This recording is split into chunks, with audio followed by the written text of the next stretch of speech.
a compartir la pantalla y vamos a ir, esperen que ahí estamos, ahí empezamos a compartir, estábamos acá, ¿sí? En cómo se clasificaba y el comportamiento de la diabetes mellitus gestacional como una insulinoresistencia. Ya vamos a entrar en ese tema. ¿Qué dejo para que después lean ustedes? Bueno, signos y síntomas de hipo y hiperglucemia, ¿sí? Esto véanlo, porque cuando uno va a la consulta prenatal, es interesante saber si no hay antecedentes, si hay alguno de estos síntomas y signos, y eventualmente si está en tratamiento, si persisten o no. Y los de hipoglucemia en diabetes gestacional, ya lo vamos a revisar, estamos atentos porque el tratamiento es higiénico-dietético, es decir, dieta, gimnasia, pero también insulina. Entonces es importante que sepamos los síntomas de hipoglucemia, porque eso se lo tenemos que informar al paciente en torno al autocuidado, para que frente a estos síntomas, esa persona sepa cómo activar medidas de atención de urgencia, ¿sí? Los extremos son peligrosos, pero la hipoglucemia lo es mucho más aún, ¿sí? Por cómo no solamente repercute en la salud materna, sino en la fetal. Recuerden que los hidratos de carbono es un sustrato energético de los más importantes. El 50% de tu dieta son hidratos de carbono, ¿sí? Que era un macronutriente, eso lo habíamos dicho ayer. En relación a las insulinas, estoy repasando nada más, nosotros le vamos a poner mucha atención a la NPH, ¿sí? NPH. Recuerden que NPH significa, es una insulina de protamina neutra de Agerdon. Agerdon es el nombre de la persona que lo descubrió en 1930, ¿sí? Se llama Friedrich von Agerdon. Entonces, NPH, pues es importante que ustedes sepan qué significan las palabras que uno dice todo el tiempo, ¿sí? Tienen un significado. NPH significa entonces que es una insulina de protamina neutra, P de protamina, N neutra de Agedon. Agedon es la persona que lo inventó, ¿sí? En el año 1930. Entonces, la insulina que más vamos a consumir nosotros durante la diabetes gestacional, ¿sí? Es la NPH, que como ustedes ven acá, la curvita, la curva de lo que hace a la actividad, más o menos ya a la hora empieza a hacer efecto, hace su piquito más o menos entre las 5 o 6 horas y tiene hasta 18 horas de duración, ¿sí?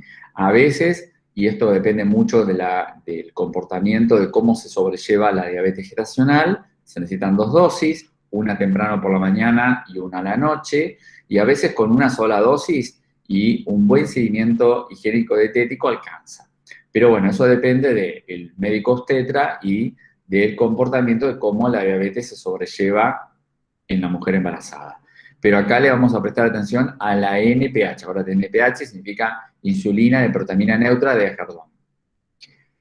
El tema de los alimentos, ¿sí? Estoy haciendo un repaso de lo que en algún momento tuvieron que haber visto, o en nutrición, principalmente como materia, que están dentro de ciencias biológicas, creo que, si no me recuerdo, es así. Sí, hicimos un trabajo, Buenísimo. nos dieron un paciente con X patología y teníamos que elaborarle una dieta. Buenísimo.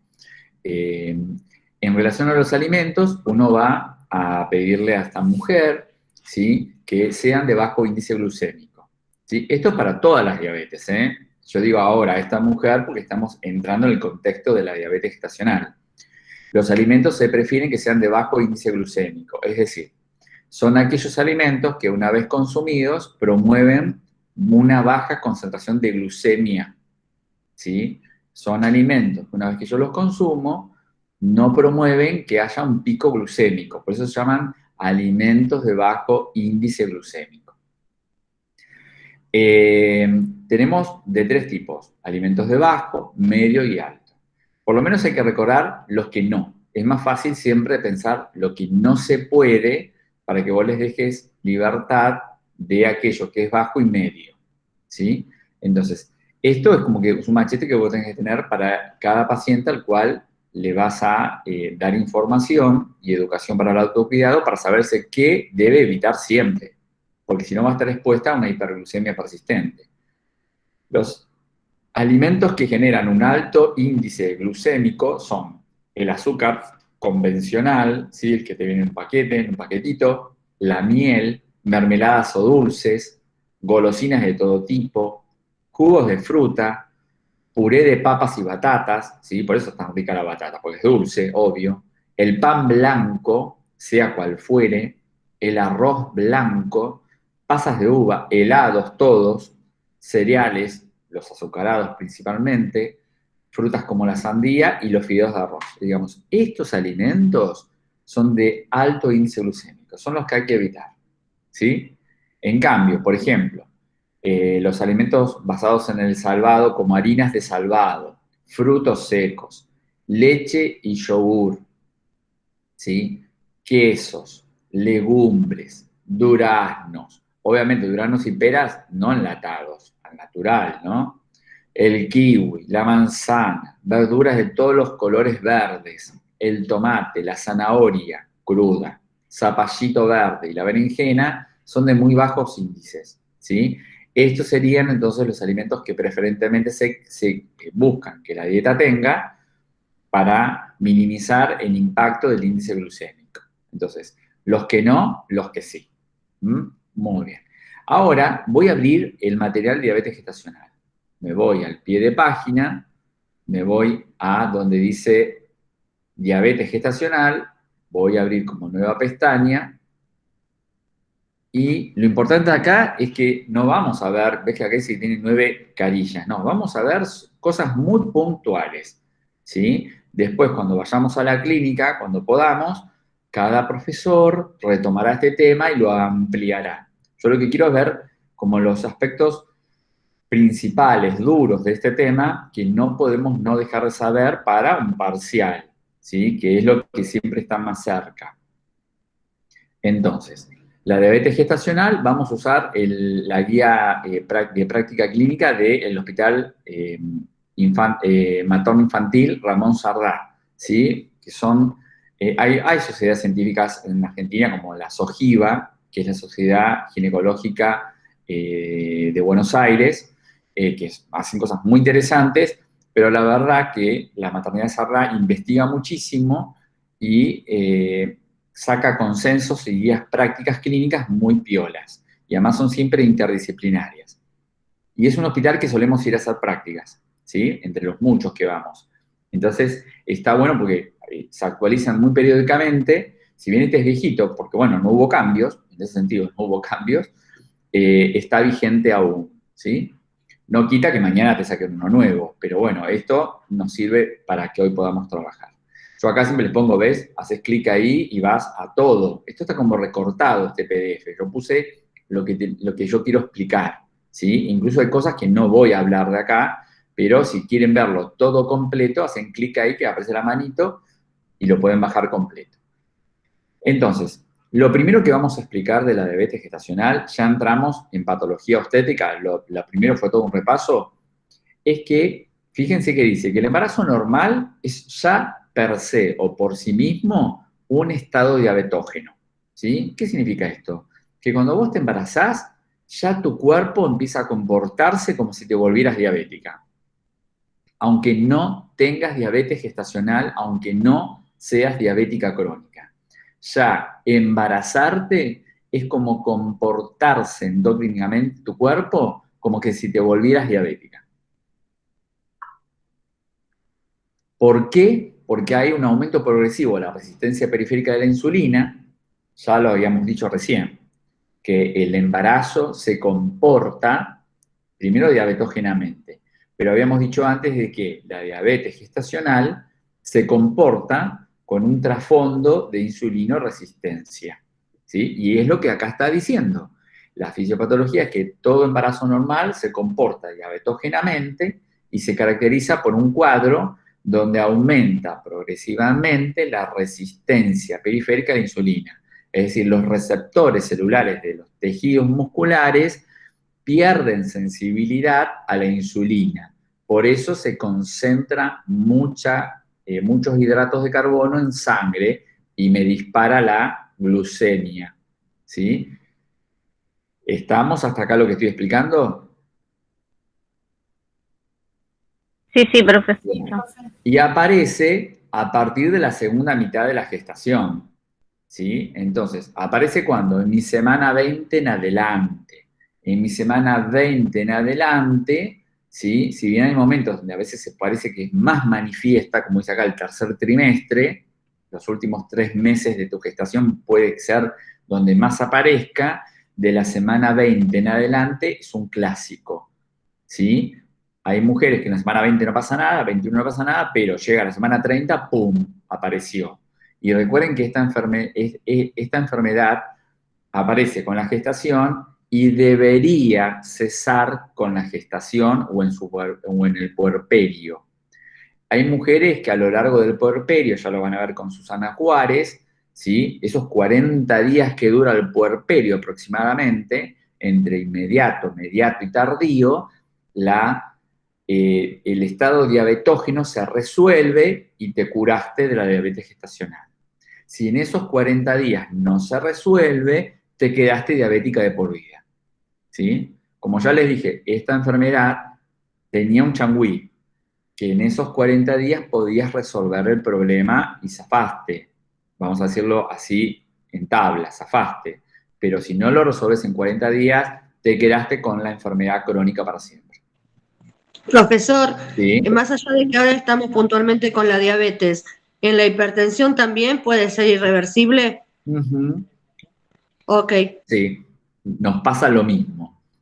Porque el embarazo nos pone en este estado de diabetógeno, insulino resistente, porque hay hormonas placentarias, como los estrógenos, progesterona, la hormona lactoplacentaria, HPL, y la prolactina, ¿sí? Que están generados por el hipotálamo y bajan a la hipófisis a la mama, se muestran, ¿sí?, muy reactivos con los receptores, ¿sí? Entonces, pasando en limpio, cuando vos te digan explique la fisiopatología de la diabetes gestacional, vos tenés que decir, bueno, que ya todo embarazo normal se considera un estado diabetógeno de comportamiento a modo de insulinoresistencia, provocado por hormonas placentarias como los propios estrógenos, progesterona, hormonas placentarias y prolactina. ¡Pum! Se terminó. No más de eso, ¿sí? Acá dice, normalmente las células betas del páncreas aumentan su secreción para compensar la insulinoresistencia y manteniendo así posible los valores relativamente normales. Digamos que más allá de la insulinoresistencia, el cuerpo hace un intento materno por parte del páncreas de aumentar el caudal de insulina, ¿sí? Pero bueno, lo mantiene normal, por eso no estamos todos diabéticos durante el embarazo, sino que hay algunas que, bueno, no alcanza y se comportan realmente como diabéticos y aparece todo un cuadro diabético. Definición. Entonces, vamos a definir la diabetes gestacional. Ahora que entendemos la fisiopatología, podemos definir, y se llama diabetes gestacional, de G, la decimos nosotros, es una alteración a la tolerancia a la glucosa, ¿sí?, barra hidratos de carbono, de severidad variable, ¿sí?, que algunos es más o menos pronunciada, que comienza o es reconocida por primera vez durante un embarazo en curso, ¿sí? Entonces, esta alteración en la tolerancia a los hidratos de carbono, severidad variable, pero que comienza o es conocida por primera vez cuando me embaracé. Y acá hay que agregarle de la semana 20 en adelante. Agregale eso, de la semana 20 en adelante. Esa es una diabetes gestacional. Agregale eso, por favor. Yo no sé si están todos presentes, yo esto lo manejo mucho como en la universidad, no tomo listas, si están los 100, los 46, si tengo 2 personas, si estoy solo. Pero lo importante es que si alguien te dice, che, yo no fui, bueno, que mire el video, pedile, y que recuerde que acá hay que ponerle semana 20 en adelante de embarazo o de gestación. ¿Sí? Muy bien. Vamos a lo que se llama el diagnóstico y el tamizaje. Lo que no estoy hablando, esta clasificación ya la vimos antes, ¿ves? Mira, esta es del 2009, nosotros vimos la del 2019, esta es el consenso de la Sociedad Argentina de Diabetología, la SAD es la Sociedad Argentina de Diabetología. Nosotros vimos la ADA, la Asociación de Diabetes Americana 2019, el consenso más nuevito. Vamos a este algoritmo. Los algoritmos no tenés que memorizarlos, tenés que entenderlos y saber qué hacer con los resultados, ¿sí? Yo en los exámenes parciales que ustedes van a tener en el futuro, te voy a poner un algoritmo parecido. Es decir, te voy a poner el algoritmo, pero te voy a poner casos para que vos me puedas decir qué pasó con esa paciente. Entonces, el algoritmo no hay que memorizarlo. El algoritmo hay que saber usarlo. Es como los scores. Nadie tiene que memorizar un score, pero sí saberlo usar y entender los resultados, ¿sí? Entonces, del algoritmo tenés que saber usarlo y entender los resultados. Mirá, voy a explicar este algoritmo y después hacemos un par de casos. Profesor, un ¿Sí? segundito. Dos cosas. Hay una alumna que quiere entrar hace un ratito. Y dos, ¿podría esta imagen aumentarla un poquito de tamaño? Dale. Mirá, Como la estoy viendo de la compu, no la veo. Listo. Mirá, estoy en la página del Meet y no tengo nadie que me esté pidiendo entrar. Me fijo acá, ve que yo toco todo. Agregar personas, no aparece nadie. ¿Ves? Mirá, acá tengo para invitar o llamar, pero no aparecen personas en espera. Decirle que renueve el pedido, que Ahí salga le digo. y vuelva a pedirlo. Eso por un lado. Salgo de acá. Aumento acá. Ahí está. A ver si entra alguien más o alguien quiere entrar.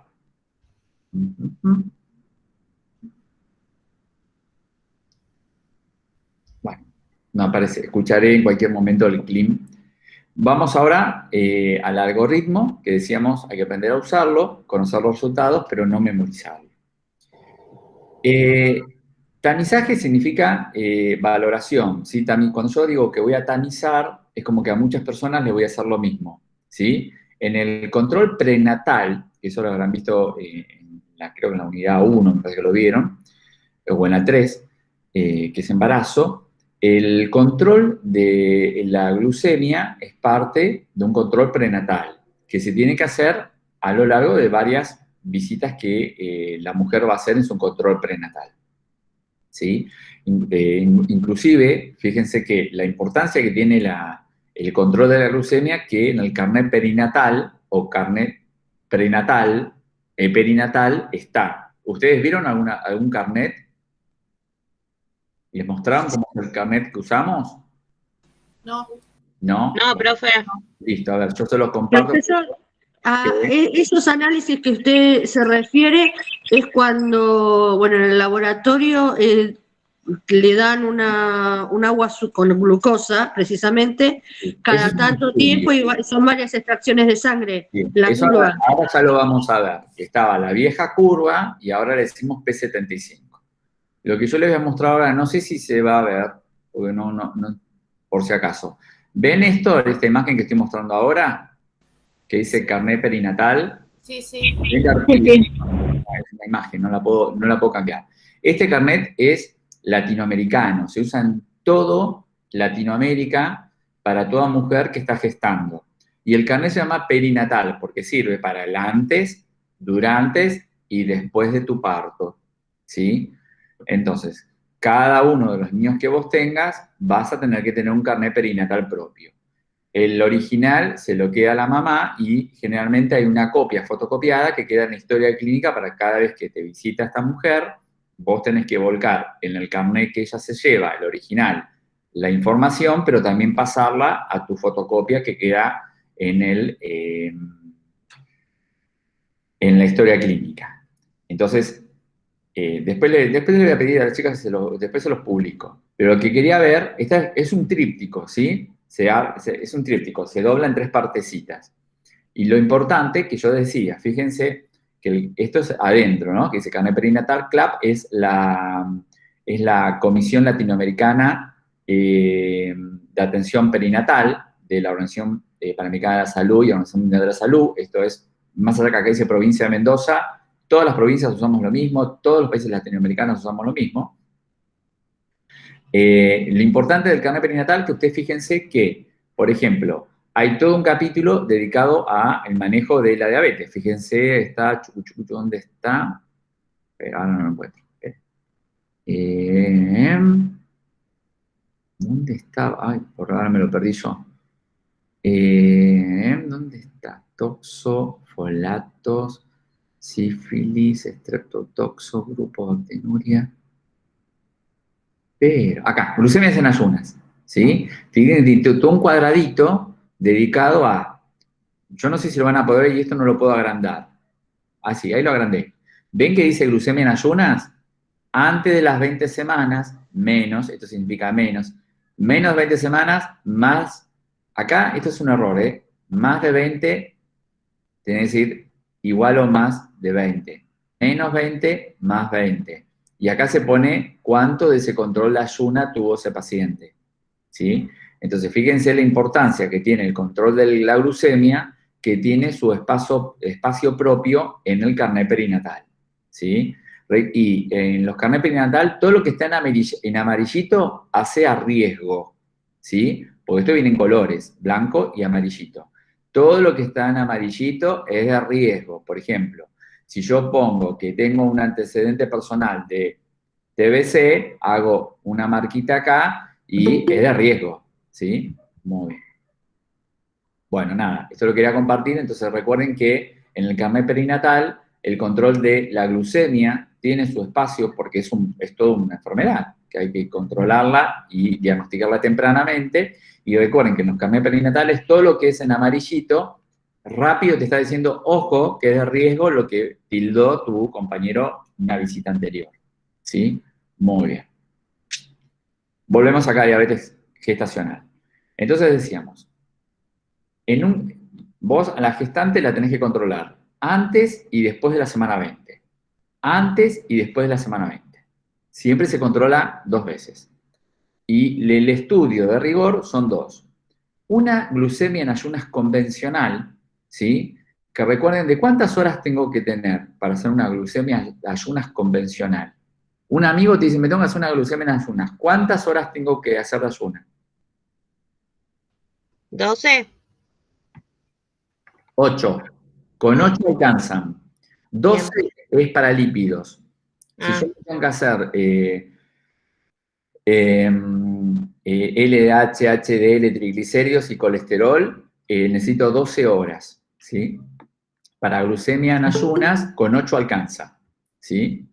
No se trata de ir en ayunas así de 8 días, porque acordate que el cuerpo es muy sabio. Cuando detecta una glucemia, un ayuno prolongado, activa la gluconeogénesis, función endocrina del glucagón por parte del páncreas, y te aumenta la glucemia. Así que no se trata de ir 5 días sin comer, porque te juega en contra. Entonces uno le dice al paciente, coma normalmente, dieta normal, no haga nada raro, ¿sí? Vas una primera visita, glucemia en ayunas. Le saco sangre una primera vez, en ayunas de 8 horas.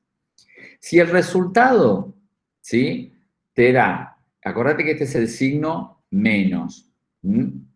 Con la izquierda es menos, y cuando haces así con la derecha es más, ¿sí? Siempre para acordarte, desde la derecha es la mayoría. Entonces, glucemia en ayunas, le saco sangre. Si el resultado me da que da menos de 100 miligramos de decilitro, que sería normal, igual le tengo que hacer otro análisis. La invito a que venga una semana después con un ayuno de 8 horas y se hace el estudio que se llama P75. Este estudio, ¿sí?, sacó al que antes decíamos curva de la tolerancia a la carga de glucosa, que recién una colega dijo, hay un estudio que te hacen tomar una glucosa anhidrada en un tiempo determinado y te hacen varias extracciones de sangre. Bueno, actualmente ese estudio se dejó de lado y vamos a uno que es un poquito más rápido, que se llama P75, que yo les digo, es como el estudio que se hacía de la curva de tolerancia a la glucosa, nada más que ahora te damos un poquito más de glucosa y solamente requiere de 2 extracciones, a diferencia de la otra que requería 4, ¿sí? Ahora lo vamos a explicar el estudio. Y a lo último no podías tragarla ya. Claro, por eso ahora vamos a ver qué pasa cuando la mujer lo vomita, ¿sí? Porque se tiene que suspender el estudio y vuelta a esperar una semana para que se realice el estudio. Entonces, leo el algoritmo y después lo desarmamos al estudio. Me dio menos de 100, normal. Igual te voy a invitar a que vengas dentro de una semana para hacer el estudio P75. El estudio P75 consta de la siguiente parte. Me viene una persona en ayunas, en 8 horas, ¿sí? Vida normal, comiendo normal, pero en ayunas de 8 horas. La voy a poner en una situación basal, ¿sí? Basal, ¿qué significa? Reposo, sentadita. Esta paciente no puede comer nada, no puede salir a caminar, no puede ir a dar una vuelta a manzana. Se la pone en una situación donde el consumo de glucosa sea el mínimo y el normal, ¿sí? No hay que exponerla a ninguna actividad ni darle nada de comer para que no modifique los valores que yo quiero conocer. La siento, le saco sangre, ¿sí? En ayunas, le saco sangre en ayunas, por un lado. Inmediatamente le voy a dar de beber lo que se llama glucosa anhidrada, que es muy espesa, muy azucarada, en un vasito que está diluida en no más de aproximadamente 300, 350 mililitros, ¿sí? Un vasito chiquitito, ¿sí? Y es medio espeso, como decía recién la colega. Y recuerden que las mujeres cuando están embarazadas, uno de los problemas que tienen es la sensibilidad frente a los gustos, ¿sí? Y esto puede despertar náuseas y me puede vomitar. Si la paciente te vomita, el estudio se repite dentro de una semana. No es que le decís, bueno, pasó, e intentamos de vuelta. No. Si lo vomita, se suspende el estudio y se invita a venir dentro de 7 días de vuelta. El líquido, ¿sí? Que se disuelve en este volumen muy pequeñito, entre 300 y 350 mililitros, se tiene que tomar en un lapso no mayor a 5 minutos. ¿Sí? No es que puede tomarlo de absorbito hasta 1 hora, no. Se toma en un lapso no mayor de 5 minutos. Si la paciente lo toleró, se le dice, bueno, ahora se queda acá sentadita, no va a ir a caminar a ningún lado, ni va a consumir nada que nosotros no le demos. Perfecto. A las 2 horas se saca sangre y se ve los resultados. Si a las 2 horas del P75 te da menos de 140 miligramos decilitro la glucemia, se dice que la paciente es de bajo riesgo, ¿sí? Fíjense que la medicina siempre se cubre, no dice usted nunca va a tener diabetes, está sana, está normal. No, usted de bajo riesgo, ¿sí? ¿Cómo que dejas la puerta abierta que deje de serlo y se vuelva diabética? En cambio, si te da más o igual a las 2 horitas de 140 miligramos de decilitro, ya le pones el sello de diabética. Le decís, mire, usted es diabética, pero si este estudio lo hice antes de las 20 semanas de gestación, se va a decir, usted es diabética pregestacional. Es decir, usted ya era diabética, pero no lo sabía, se enteró con nosotros hoy. En cambio, si yo le digo usted es diabética, porque venimos de este valor, igual o más de 140 miligramos decilitros, y estoy en la semana 20 o más de gestación, el título diagnóstico es usted es diabética gestacional. Usted se convirtió en diabética por la gestación, ¿sí? Profesor, ¿Sí? una consulta. Cuando se le detecta a la mujer embarazada que ya era diabética de antes, ¿Sí? ¿nunca tuvo ningún signo de alarma? Bueno, recuerden que la diabetes... O sea, que le haya provocado hacer un estudio. Y bueno, eso depende también de la sintomatología de los signos y cómo la gente utilice los sistemas de salud. La diabetes, a veces, al igual que la hipertensión, son bastante sigilosas, son silentes, se dice. Una enfermedad silente, silenciosa, son esas enfermedades que no promueven muchos síntomas, hasta que el día que la promueve ya estás en el horno. Pero a veces pasa que hay gente que es diabética y no se da cuenta hasta que le hacen el estudio, ¿sí?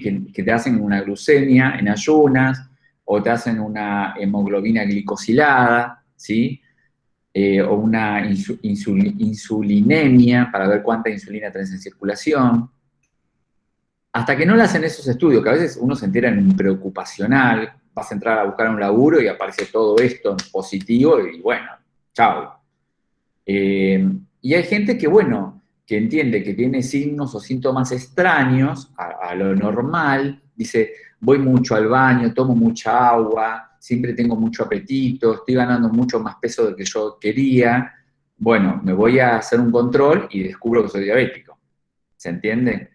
No, pasa por un lado, por las conductas que las personas tenemos con los sistemas de salud y por cómo nos damos cuenta que nuestro cuerpo está cambiando, y a veces pasa por, ya te digo, un estudio preocupacional, fuiste a donar sangre y ¡pum!, te descubren una enfermedad.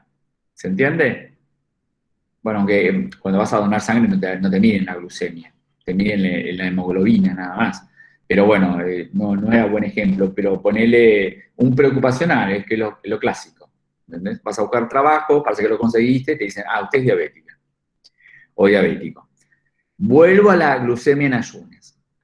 Voy, en ayunas de 8 horas me sacan sangre. Y me dicen, bueno, mire, usted tiene igual o más de 100 miligramos de cilitro.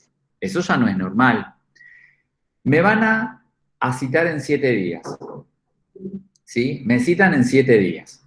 Voy a los 7 días, me vuelven a sacar sangre en ayunas, con 8 horas, y me dicen, bueno, mire, si da menos de 100 miligramos de cilitro, esa segunda vez que yo fui, me van a mandar a hacer el P75. Y el P75, seguís el caminito. Si te da menos de 140 a las 2 horas, bajo riesgo. Si te da igual o más de 140, sos diabética. Si estás antes de las 20 semanas, pregestacional. Si estás en las 20 semanas o más, gestacional. Vuelvo acá arriba. Vengo a los 7 días después del anterior que me había dado ya mal la glucemia en ayunas. Me dio que tengo más de 100 miligramos de cilitro de vuelta.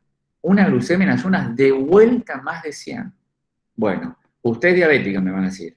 Si tengo menos de 20 semanas, pregestacional. Si tengo más de 20 semanas o 20, gestacional. ¿Se entendió entonces el algoritmo cómo se usa? ¿Cómo se usa? No lo tenés que memorizar. Sí, profe. Muy bien. Clarísimo. Yo te digo, por ejemplo, que me sacaron 2 veces sangre, glucemia en ayunas, y siempre me dio, la primera vez me dio 130 miligramos de cilitro, y la segunda, 120 miligramos de cilitro, y tengo 28 semanas de edad gestacional. ¿Tengo o no diabetes?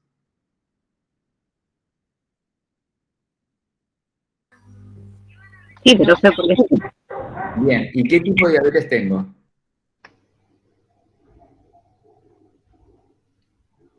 ¿28 semanas?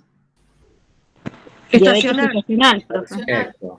Me hice un P75 que me dio a las 2 horas 120 miligramos de cilitro. Crónica. No, bajo riesgo. Yo no dije en qué momento. Dije menos de 120 miligramos de cilitro bajo riesgo. ¿Sí? El problema es cuando da igual o más de 140 que te vas a la diabetes. Si te dan menos de 140 miligramos de cilitro a las 2 horas del P75, sos de bajo riesgo. No sos diabética. Otro caso. Me hicieron un P75 y a las 2 horas tengo 180 miligramos de cilitro y tengo 18 semanas de edad gestacional. ¿Qué tengo? Diabetes crónica.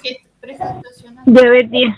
Perfecto, soy diabética pregestacional, ¿sí? Porque estoy por debajo de las 20 semanas y para colmo me dio más de 140 miligramos de cilitro.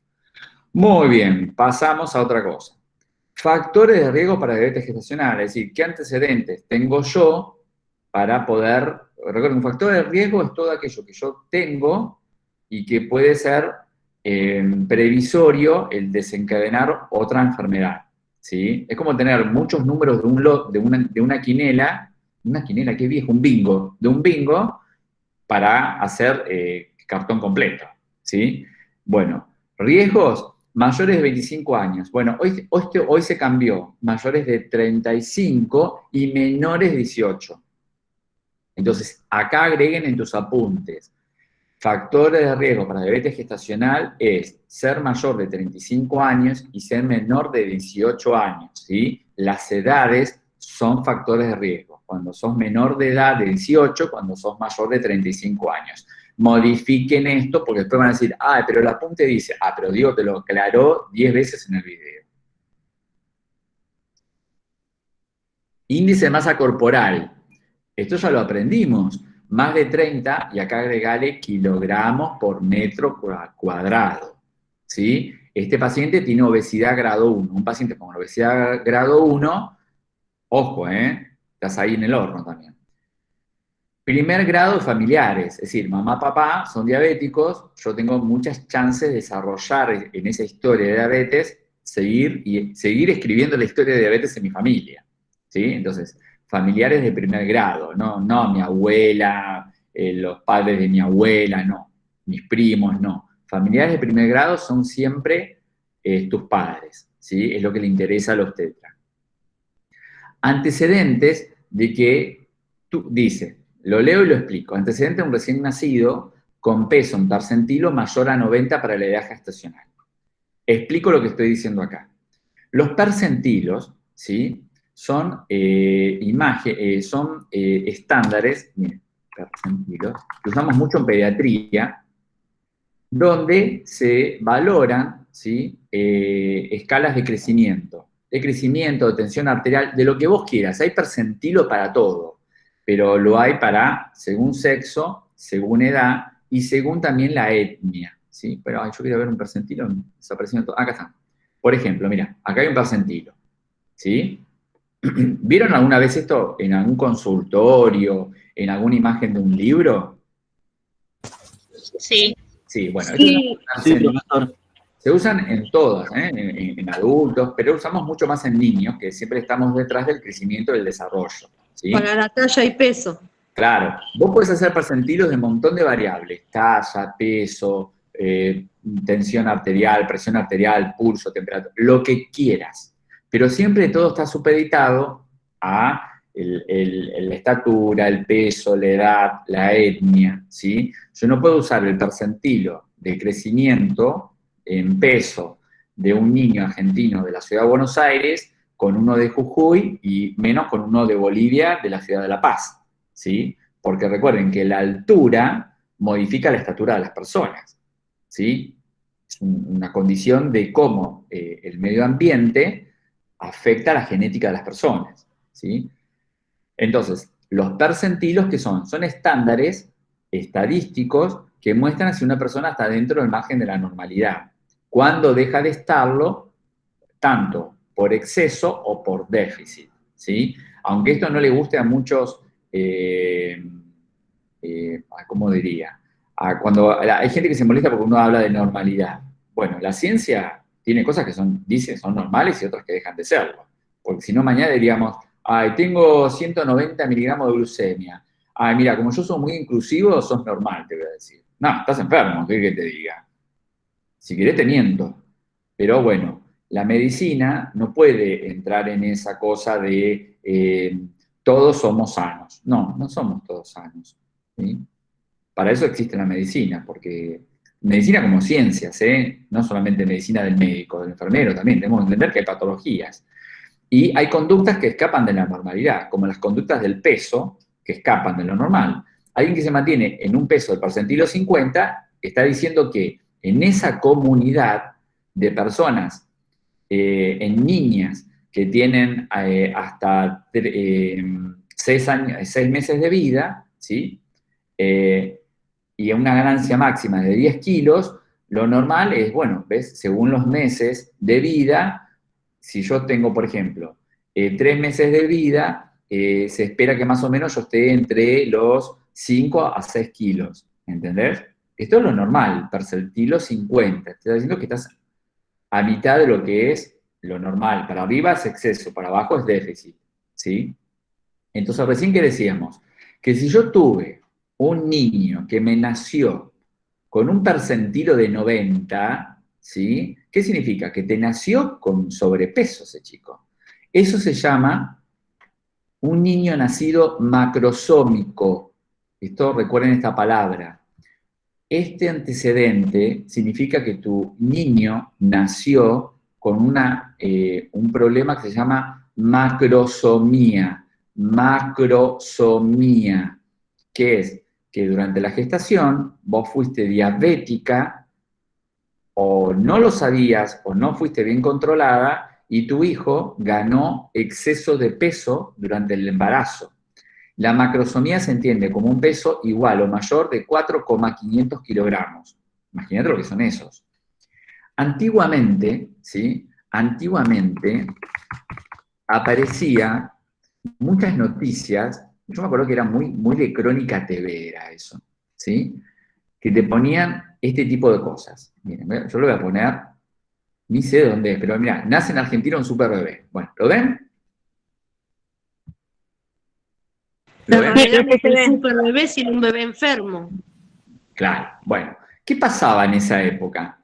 Antiguamente, esto es de mi época, años 90, cuando nacían estos niños, vos veías, por un lado, la madre tirada en la cama, partida al medio, que no daba más. Como que la habían cagado a palos, más o menos. La obstetricia la había cagado a palos, estaba así, no daba más.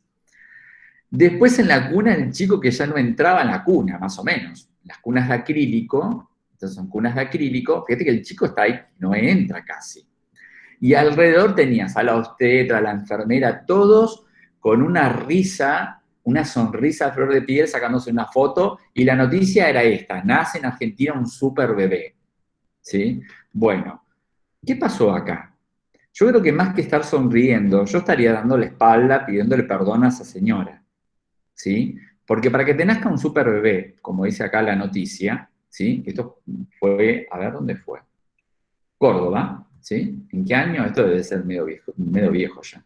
Profe, más o menos, ¿de cuántos kilos se habla de un super bebé? ¿Más de 5? No, 4,5 kilogramos ya es macrosomía. Ah, ok. Ya estás en problema. Mira, enero del 2012. Entonces, esto vos tendrías que, más que decir nace super bebé, yo diría, lamentablemente nació un niño de más de 4,5 kilos. ¿Por qué digo lamentablemente? Para que el chico te nazca así, significa que esa mamá fue diabética, o nadie la diagnosticó, o si la diagnosticaron, no la supieron cuidar. Por eso tenés este niño con este peso. ¿Sí? Entonces no hay nada que festejar. Lo único que hay que hacer es preguntarse qué hicimos mal para que no vuelva a ocurrir. Entonces, cuando aparecían esas noticias que eran muy Crónica TV, nace super bebé, ya te digo, la madre estaba partida al medio y el pibe así que no entraba, un poco más estaba acostado al lado de la madre, y todos sonriendo. Yo creo que más que reírse, habría que pedirle perdón a la madre, perdón al chico y perdón en tanto la salud pública, que ahí no funcionó. Ahí no hubo atención primaria de la salud, no hubo un seguimiento obstétrico, no hubo un buen tratamiento. Entonces, vuelvo. Si yo, como mamá de vuelta embarazada, te digo, mi bebé anterior nació con 4,5 kilos o más, eso es un antecedente para decir, ojo, ojito, que esta mujer me puede volver, esa mujer habrá sido diabética, no lo supo, por eso el pibe le nació como le nació, y puede volver a hacerlo. Y quizás está cursando la diabetes sin tratar también. Claro, sí.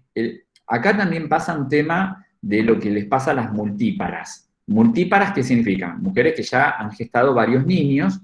¿Y qué hacen? Bueno, el primer embarazo van, yo qué sé, con el Evates en la mano, 2 semanas de gestación y empieza el control prenatal.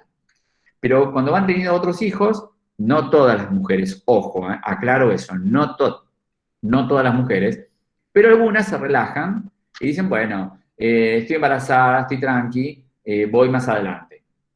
No, tan pronto te das cuenta que tenés un signo de sospecha, anda y empezá tu control prenatal, ¿sí? Aunque tengas 5 hijos sanos, no importa. Cada niño, cada gestación nueva es una vida nueva y hay problemas nuevos, ¿sí? Y ojo con los antecedentes, porque son, como ya te digo, números de un bingo donde tenés todas las chances de llenar el cartón. Otro antecedente, enfermedad poliquística ovárica, ¿sí? O que ya sea diabética de antes, síndrome de insulinoresistencia. Es decir, si yo soy diabética y me voy a embarazar, le tengo que avisar rápidamente. Es decir, hoy por hoy, todo médico endocrinólogo que tenga una mujer en edad fértil tiene que poder estar muy atento a qué medicación le va a dar. Porque si esa mujer en edad fértil tiene planes de quedar embarazada, hay que cambiar la medicación, ¿sí? Se saca la metformina y se pasa a la insulina.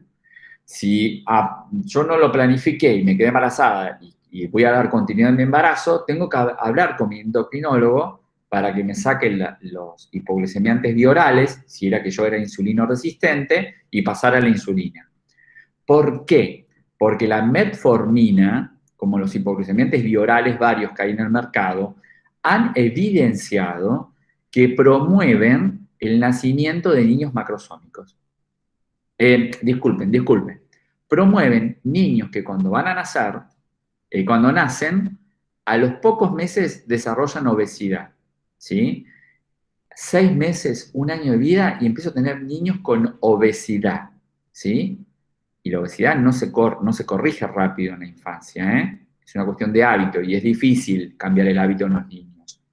Entonces, lo que se descubrió, y esto es casi muy reciente, que la metformina, por ejemplo, ¿sí?, se dejó de usar en las mujeres embarazadas con diabetes, o bien eran diabéticas y se embarazaron, se les quita la metformina y se empieza con insulina, NPH.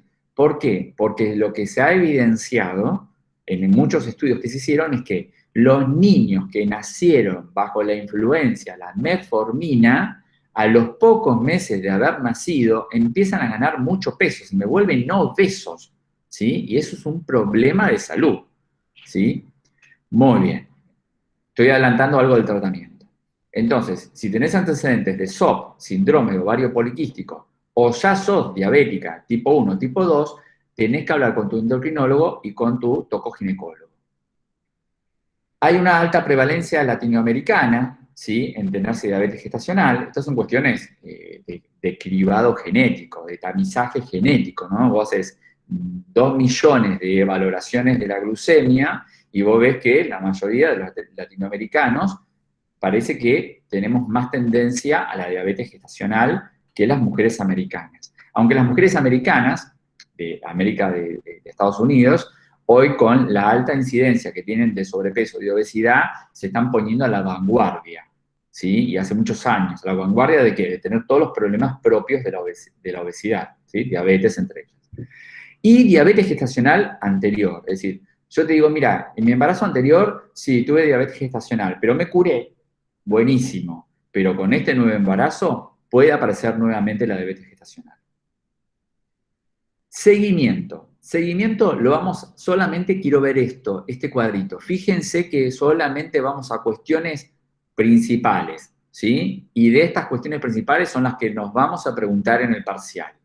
Así que eso tranquilos, no te voy a preguntar todo el consenso, solamente lo que estamos leyendo entre nosotros hoy, ¿sí?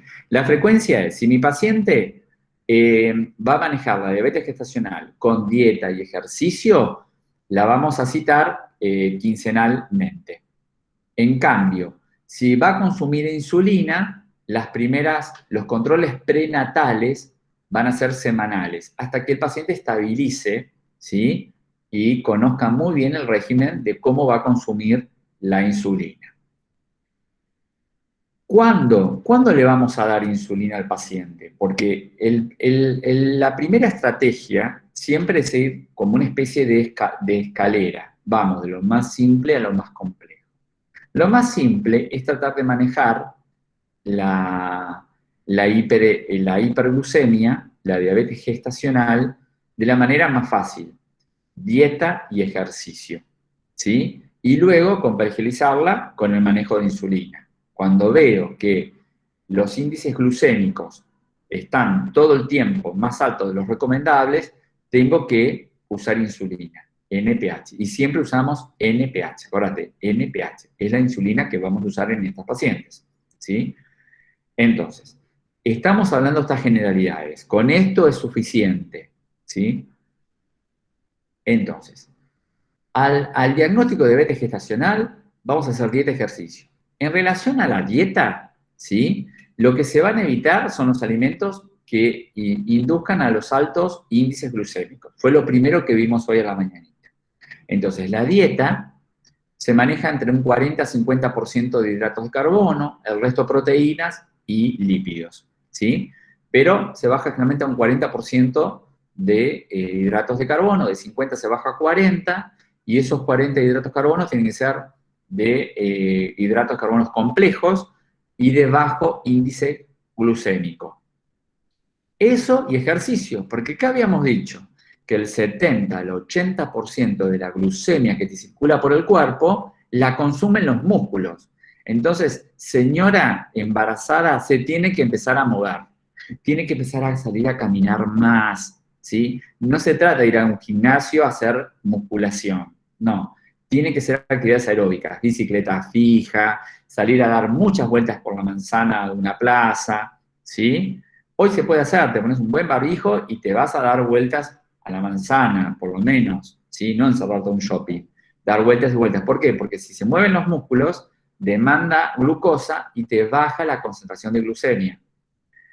Si vemos que en los controles prenatales en el hospital de día, los perfiles glucémicos no mejoran, ¿sí? Todo el tiempo la tengo con más de 100 miligramos de decilitro, bueno, vamos a tener que hacer algo, ¿sí? Y ese algo es o ver que esté haciendo las cosas bien, y si vemos que están haciendo las cosas bien, pero no mejora, hay que internarla para empezar la terapia con insulina. ¿Por qué la tengo que internar? Porque le tengo que enseñar. Primero tengo que ver qué cantidad le vamos a dar. Y eso lo tengo que hacer en un margen de seguridad hospitalaria. No me puedo decir, bueno, vamos a empezar con 4 unidades por la mañana. Porque quizás eso es mucho. Entonces no es lo mismo manejar una hipoglucemia en casa que manejarla en el hospital. Entonces se la interna para empezar el tratamiento de insulinación, se llama insulinación, y la educación diabetológica. Es decir, y ahí el enfermero entra muy importante, de enseñarle cómo manejar la insulina, cómo automonitorizarse. Eso ya se empezó en el control prenatal. Pero ahora hay que hacer mucho hincapié en eso. Recuerden que el autocontrol o la automonitorización es la glucemia capilar. No quiero escuchar a alguien que me diga control la hemoglucotex porque me da una convulsión tónico-clónica generalizada, ¿sí? No se dice, ya lo dijimos la semana pasada, a hemoglucotex, porque eso es una marca comercial. Se dice control de glucemia capilar, ¿sí? Recuerden, a los costaditos de los pulpejos, con una lanceta preferentemente, se hace un pinchacito y se toma una gotita sobre la tira reactiva. Eso se llama monitorización de la automonitorización de la glucemia. Se le enseña a la persona a usar el aparato y a entender los valores. Qué va a ser lo normal y qué deja de serlo. Importante. Yo siempre tengo que esperar 2 horas postprandial o en ayunas, ¿sí? Si yo ahora me como un alfajor de chocolate, que me dan unas ganas impresionantes de comerlo, y a la hora me mido la glucemia y me va a dar alta. Entonces yo mínimamente tengo que esperar 2 horas para automonitorizarme la glucemia capilar, ¿sí? O estoy en ayunas o espero 2 horas. Postprandial. Postprandial significa después de haber comido. ¿Por qué? Porque es lo que tarda la insulina en empezar a hacer efecto. Recién a las 2 horas te va a dar menos de 120, ¿sí? Entonces voy a decir, bueno, la insulina está haciendo efecto y los receptores están atentos a la insulina, porque le está haciendo efecto bajarla, ¿sí? La educación entonces se muestra como algo importante, y además de enseñar cómo automonitorizarse, es importante también cómo vamos a usar la insulina, cómo se carga, cómo se lee con la jeringa, dónde me aplico, ¿sí? Recuerden que lugares tengo muchos, lugares para insulinizarme tengo. Son todos tejidos celulares subcutáneos, ¿sí? Cuando a ustedes le pregunten, díganme un sitio, a ver, yo les pregunto a ustedes, díganme un sitio de aplicación de insulina. Y ya nos vamos a un descanso de 2 minutitos para continuar y a las 11 terminamos.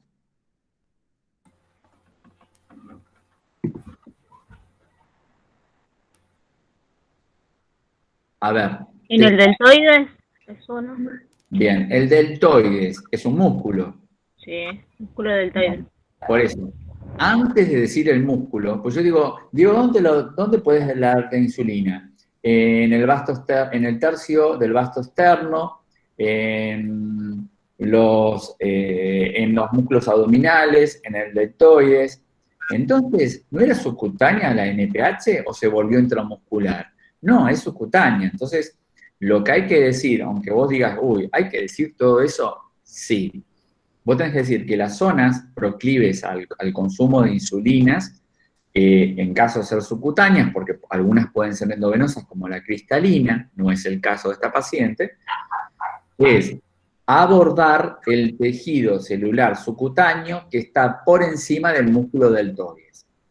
¿Ven? Yo no estoy modificando la vía de administración, ni estoy diciendo que voy al músculo, porque si yo hablo del músculo nada más, paso de subcutánea a intramuscular, y no es la vía indicada, ¿sí? Entonces, hay que decir, voy a la superficie celular subcutánea que está por encima del deltoides. Voy al tejido celular subcutáneo que está por encima del músculo vasto externo de la pierna. Voy al tejido celular subcutáneo que está por encima de los músculos abdominales. Vos decís, ¿pero hay que decirlo así? Sí, porque es como demanda la ciencia, no como lo demanda Diego Howling. ¿Ok? Es la manera. Yo les tengo que enseñar como corresponde. Después ustedes dirán, sí, pero todos los profes dicen, o los enfermeros en la sala. Bueno, yo tengo la obligación de decirles cómo deben hablar y escribir. Después cada uno. ¿Qué? No estoy viendo que saques 2, 3, 5. ¿Cómo? ¿Dónde pusiste ayer? José, no te escucho. O estás hablando con... Ahí está. Pensé que querías hacer un aporte. Bueno, entonces recuerden, hay que poder hablar así, complicado y sí, tenés que decirlo. Quizás hasta señora, vos no le seas tan complicado, pero vos tenés que, acordate que la seguridad en los cuidados está de la mano del conocimiento, ¿sí? Y de la destreza de esos conocimientos. El plan dietético ya habíamos dicho, bueno, se van a buscar los hidratos de carbono que sean complejos con alimentos de bajo índice glucémico, ¿sí? Se consumen proteínas, se consumen grasas. Importante, recordad, lo que no estoy leyendo no se va a evaluar. Después vamos a ir a las prácticas y esto se retoma. En las prácticas se retoma, pero por ahora estamos solamente, lo que estamos diciendo ya es muchísimo. Con eso por ahora alcanza. Recuerden, importante, en actividades, bueno, ya dije las aeróbicas, las que no ponen en riesgo la salud fetal. ¿Sí? Yo no le voy a decir, vaya a hacer crossfit, vaya a hacer levantamiento de pesas. No, camine, haga bicicleta fija, nada más, con eso es suficiente. También lo siguiente, nada de poner a dieta a las personas. Si a mí me llega una mujer que embarazó con sobrepeso o con alguna forma de obesidad, no la puedo poner a hacer dieta, ¿sí? No se pone a dieta a ninguna mujer embarazada que tenga sobrepeso o tenga obesidad. Más allá de los riesgos, ya de por sí genera riesgos no solamente para el trabajo de parto, sino para el mismo crecimiento del niño intraútero. Entonces, no tengo que exponer a dietas hipocalóricas a personas con sobrepeso y obesas cuando se embarazaron, porque eso repercute en el crecimiento fetal, retardando el crecimiento fetal. Entonces, no puedo generar ese tipo de dietas. Lo que sí que tengo que buscar, y bueno, generalmente la ganancia de peso durante un embarazo es más o menos entre 12 a 14 kilos totales, ¿sí? Eso sí le tengo que decir a la paciente, decirle, bueno, mire, su índice de masa corporal muestra que usted está con sobrepeso, muestra que usted tiene obesidad grado 1, ponele, ¿sí? Usted ahora, hasta que terminemos el embarazo, no me puede ganar más de 12 a 14 kilogramos, ¿sí? Entonces, vamos a escuchar qué alimentos come usted, vamos a vigilar los alimentos que tienen rica concentración de hidratos de carbono para que sean ricos en bajo índice glucémico y ver qué come de grasas para no aumentar más allá de lo normal. ¿Se entiende cuál es la idea de la dieta en estos pacientes? No pongo a nadie a bajar de peso, pero voy a controlar que tampoco aumente exageradamente. No me puede venir con 30 kilos de más terminando el embarazo. Significa que no hizo nada, ¿sí? No la cuidaste vos y ella tampoco se cuidó, ¿ok? Muy bien. ¿Cuándo empieza la insulina? ¿Sí? Habíamos Perdón, dicho profesor. Sí. ¿Qué? Hola. Perdón, profesor, quiero hacer una pregunta. Dale. Con respecto a lo que estoy diciendo, ¿qué pasa si la paciente supera ese peso? Bueno, acordate, yo ya no la puedo hacer bajar. Durante el embarazo es como que todo se perdona, ¿entendés? Yo no te puedo poner a hacer dieta cuando vos estás embarazada. No puedo, porque impacta en la salud crecimiento fetal, con retardo del crecimiento intrauterino. Entonces, lo que tengo que decirle a esa señora es, bueno, mire, usted ya empieza su embarazo con sobrepeso o con obesidad, según tu índice de masa corporal. Y le decís, mire, cuando nos embarazamos, lo normal es que ganemos al final de las 39 semanas entre 12 a 14 kilos, ¿sí? Entonces, usted no me puede ganar más de eso. Si usted hoy pesa 100 kilos, usted no puede tener más de 114 al finalizar el embarazo, ¿ok? Miramos la dieta, vemos los hidratos, ponemos que todos los hidratos de carbono se transformen en bajo índice glucémico. Vemos las grasas, ¿qué me come? ¿Sí? Entonces, buscamos que la dieta sea lo más normal posible, con una cantidad de calorías que es más o menos de 2.000 calorías día. ¿Sí? Ahora, si vos me decís, se come 5.000 calorías por día, bueno, ahí eso hay que controlarlo. ¿Sí? Tenés que decir, bueno, mire, usted no me puede comer una docena de facturas. ¿Sí? Puede comer 2, pero no una docena. Porque los problemas de sobrellevar una gestación y un parto en esas condiciones con una ganancia exagerada de peso va a ser un problema para usted y para su bebé. Ahí sí le decís bebé, ¿entendés? Pero ya vimos, no puedo poner la dieta, pero sí puedo controlar la dieta, ¿ok? No para que baje de peso, sino para que no gane más de lo normal. Bien, hacemos un impasse de 2 minutos, 3 minutos máximo, ¿sí? Para yo descansar la voz.